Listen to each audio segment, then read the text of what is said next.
Olá, a reforma da Previdência mudou as regras para aposentadorias especiais. Uma emenda do senador Jacques Wagner foi acatada pelo relator e pode suavizar um pouco as mudanças. Ele é o nosso convidado. Seja bem-vindo, senador. Obrigada pela presença. Obrigado a você pela oportunidade. Senador, a aposentadoria especial da qual estamos falando é aquela destinada a pessoas que trabalham expostas a agentes nocivos químicos, físicos, biológicos, prejudiciais à saúde. Quem são essas pessoas? Quais são essas categorias profissionais? Olha, eu sou parte dessa categoria, porque minha vida profissional toda eu trabalhei no Polo Petroquímico de Camaçari.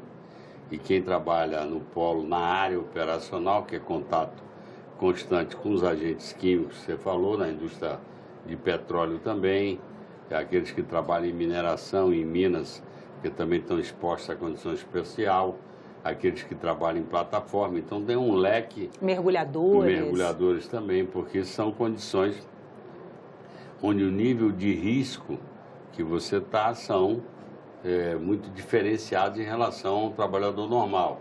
Nós estamos aqui trabalhando, podemos sofrer um acidente, mas não estamos expostos constantemente. Eu, por exemplo, trabalhei em indústria petroquímica na Bahia, onde eu trabalhava com o gás cianeto, que era o gás usado na câmara de gás na época nazista. Então, 15, 20 segundos de inalação poderia matar uma pessoa. Então, eu tinha todo um aparato, todo um cuidado especial. Então, em compensação, não que isso pague a vida de quem venha a perder, mas em compensação por uma condição, eu diria, mais dura, mais nociva à saúde, essas pessoas têm aposentadorias especiais que variam, vamos dizer, a contagem. Por exemplo, quando eu trabalhava no polo petroquímico, cada ano trabalhado valia 1,4, ou seja, você acabava se aposentando ao invés de 35 anos com 25 anos.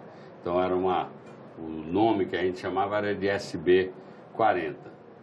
Na reforma original que veio, eles fizeram uma escadinha, como se fosse uma espécie de pontuação, e colocaram a idade mínima. Então, praticamente, ninguém poderia chegar à aposentadoria que tem direito. Por quê? Se eu tenho uma aposentadoria especial, que com menos anos eu atinjo essa aposentadoria, se eu coloco essa escadinha e coloco uma idade mínima, o que vai acontecer? Eu não vou ter o direito de usufruir, porque eu vou vamos supor que eu comecei a trabalhar com 30 anos, com 25 anos de trabalho num regime de aposentadoria especial, com 55 a minha aposentadoria tendo completado plenamente aquilo que a lei prevê. Se ele vai colocar que a idade mínima é 65, então a aposentadoria especial praticamente desapareceria. Nesse caso, o relator, o senador Tasso Gereissati, acolheu essa emenda, suprimindo o artigo que falava dessa escadinha, porque, na verdade, ele só trabalhou com supressão ou emenda de redação para não... Para evitar que a proposta volte para a Câmara dos Deputados. Eu acho uma pressa exagerada, mas o governo virou quase uma obsessão e a sua base acompanhou a vontade do governo, porque tinha que resolver esse ano. Então, se a gente modificasse via emenda, até porque a votação só deve terminar na primeira quinzena de outubro, os primeiros 10 dias de outubro, se fosse votar, provavelmente não ia conseguir votar. Então, ele preferiu só trabalhar com supressiva. O que ele não modificou é que a regra ficou valendo para quem ingressar num trabalho como esse penoso, a partir da promulgação da emenda. Então, na verdade, foi meio pouco consolo. Mais suave do que a aposentadoria normal. Para quem está hoje, ele, na verdade, manteve a regra que tinha, por essa supressão do artigo.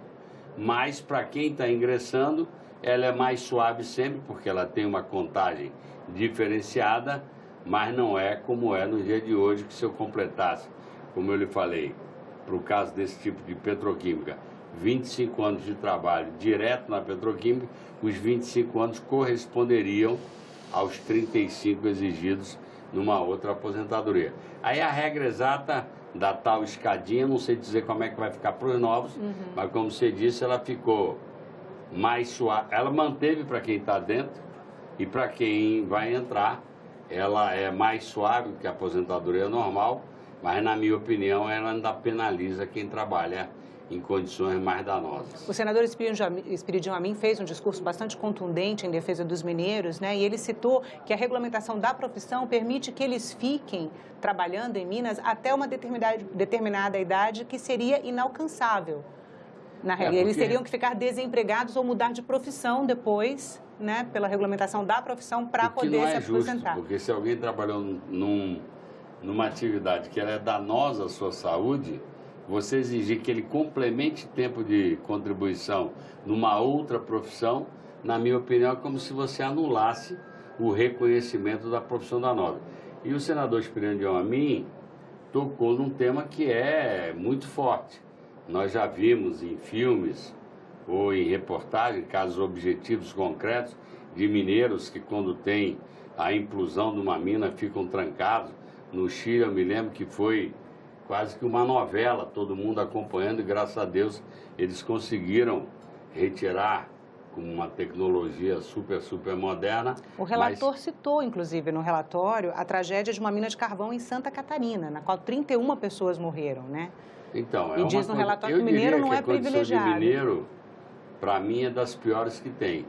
Porque, em geral, você trabalha a 50, 80, 100, 120 metros de profundidade, com túneis que são cavados, o volume de oxigenação sempre é muito inferior ao que a gente normalmente respira, a qualidade do ar, a qualidade é muito maior, além de que você fica trabalhando à luz de energia o tempo todo, você não vê a luz do sol. Quando você sai, muitas vezes o dia já passou. Então, é uma condição fora quando tem um acidente como esse, que tomba uma mina e você acaba perdendo vida lá dentro. Agora, eu fico feliz porque o senador Tasso Gereissati acolheu, como acolheu emendas que não são só minhas, que um grupo de parlamentares, você sabe que todo mundo vê os problemas e muita gente dá entrada em emendas semelhantes. Mas teve a emenda da pensão por morte de pelo menos manter o mínimo de um salário mínimo. Teve uma outra emenda de não constitucionalizar. Vários senadores apresentaram a emenda para suprimir então, da proposta, especial, né? Pela minha intimidade com o tema, talvez seja ter sido, por isso que ele citou meu nome nessa, mas cada um fez 10, 20, 30 emendas e algumas foram apresentadas por vários senadores. O que interessa é que eu entendo que o texto que está saindo do Senado, ele é menos, eu diria, draconiano do que o tema que veio de lá. De qualquer forma, a posição minha e do meu partido será votar contra. Vamos apresentar emendas supressivas, onde a base do governo terá que garantir o número de 49 para poder manter no texto. Vão apresentar novas emendas supressivas, destaques no plenário. São destaques supressivos, que é aquele que você tem chance, que o governo tem maioria. Então, se eu apresentar uma emenda comum, quem tem que colocar 49 votos somos nós. É muito difícil que nós não temos esse número. Quando eu faço um destaque supressivo, o governo, para manter o texto, ele tem que botar 49 votos. E teve, por exemplo, na CCJ, se não me engano, uma emenda do abono salarial, que praticamente houve empate, 12-12, e a presidente da comissão desempatou. Então, se fosse em plenário, num destaque supressivo, os 12-12 o governo já teria perdido, que ele teria que votar 60%, como exige qualquer PEC. Então, na minha opinião, a gente ainda tem chance de melhorar alguma coisa, e depois vem a inovação da PEC paralela, que o objetivo central dela é incluir estados e municípios, mas que, como sempre, quando apresentam a PEC, vão ter não sei quantas emendas tentando consertar o texto da PEC número 6. Senador, muito obrigada pela entrevista. Obrigado a você pela oportunidade e a todos vocês que nos acompanharam. A gente conversou Aliás, esse tema deve ter botado a audiência da TV Senado mais lá em cima, né? Porque é um tema que toca em todas as famílias brasileiras. A Previdência é uma preocupação. É porque eu digo sempre, exige-se uma idade mínima de 65. Quem é que consegue se empregar aos 60, 61 anos? É muito difícil, porque tem um estoque de jovens querendo trabalhar. Então eu acho que esse é um tema que toca muito, eu não concordo com o espírito da PEC, mas vamos enfrentar o debate. O primeiro vai ser dia 24 de setembro, o primeiro turno, e o segundo turno até o dia 10 de outubro. Senador, muito obrigada pela Obrigado entrevista. a você. A gente conversou com o senador Jacques Wagner, do PT da Bahia, sobre a reforma da Previdência. Se você quiser rever este programa, assistir a outros da TV Senado, vai no nosso site, senado.leg.br/TV ou ao canal da TV Senado no YouTube. E se você quiser fazer uma crítica ou sugestão, liga pra gente. O telefone é 0800 61 2211 e a ligação é gratuita. Obrigada pela atenção e até a próxima.